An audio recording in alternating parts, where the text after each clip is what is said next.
Halo everyone, Assalamualaikum warahmatullahi wabarakatuh. This time we will discuss about making inference.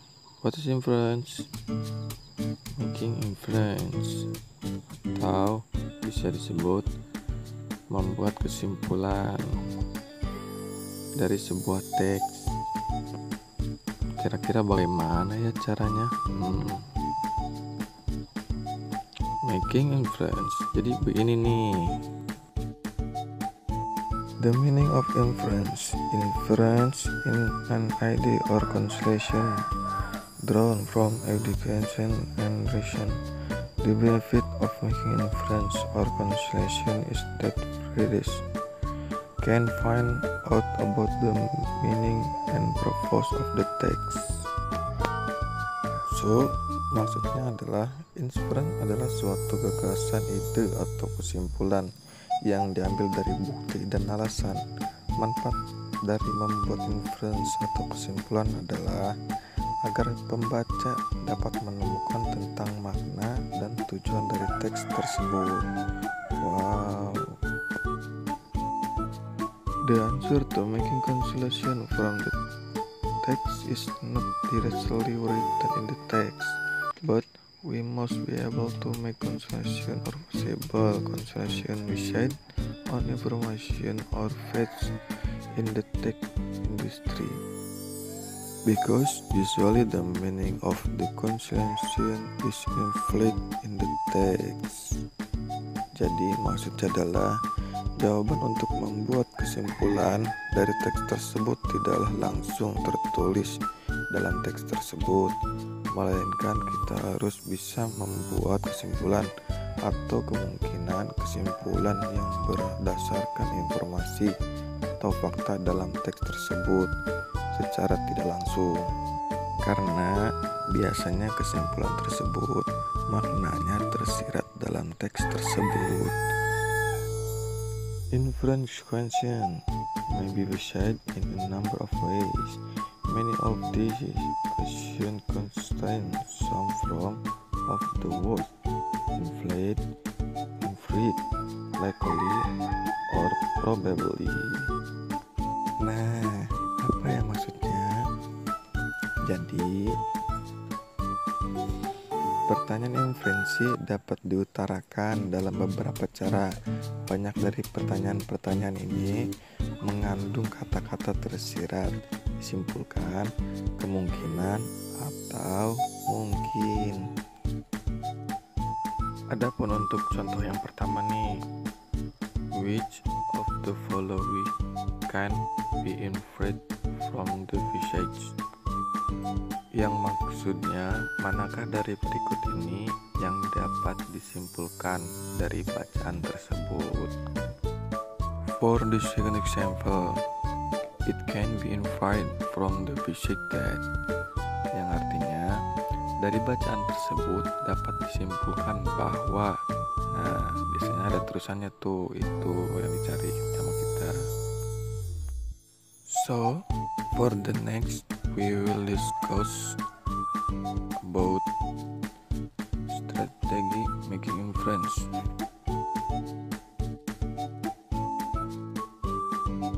This is a strategy. Read all the answer choice of the question careful. Yang artinya baca semua option pilihan jawaban dari soal dengan hati-hati. For the second strategy, set find the answer option in which three are closer or evidence or facts that can be found in the text, where the idea must be able to include all the information in the text can be made to make a constellation, or it could possibly be a constellation. Dan kalau kita artikan ke bahasa Indonesia, yaitu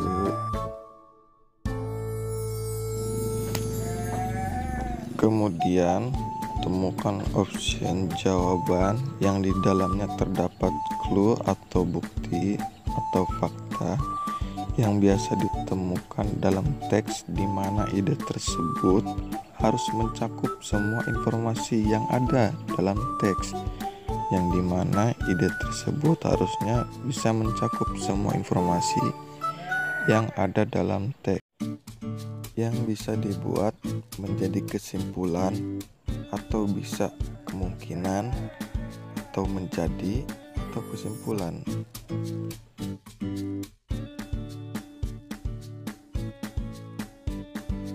Next to strategy making inference. Go.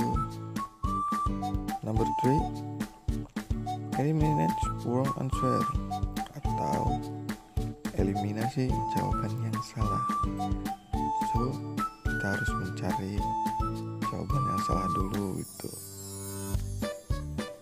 Number 4, choose the most correct answer atau pilih jawaban yang paling benar.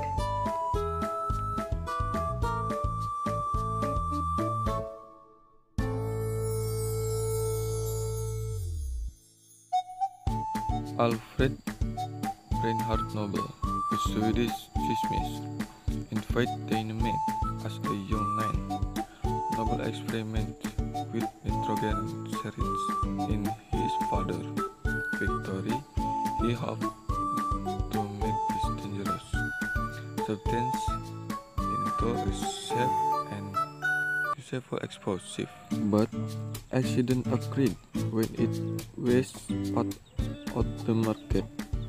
For this reason, people considered Nobel a public enemy until in 1867, when he succeeded in making his explosive safe to be handled and shipped. Nobel named his invention dynamite. He set up factories to shoot the world, and within a few years he became one of the world's richest men.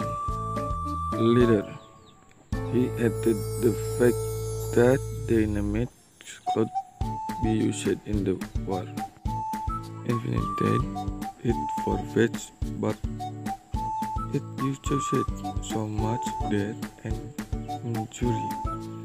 So, in 1900, Nobel set up the Nobel Foundation to manage assets interest to everyone Nobel Prize for the most effective work in physics, chemistry, medicine, literature, international peace promotion. As stated in his will, the prizes were first presented in 1901.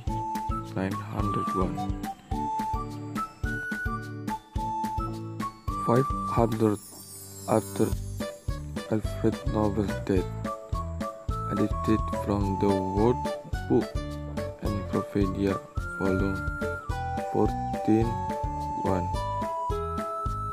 Nah, sekarang kita terjemahkan ke bahasa Indonesia.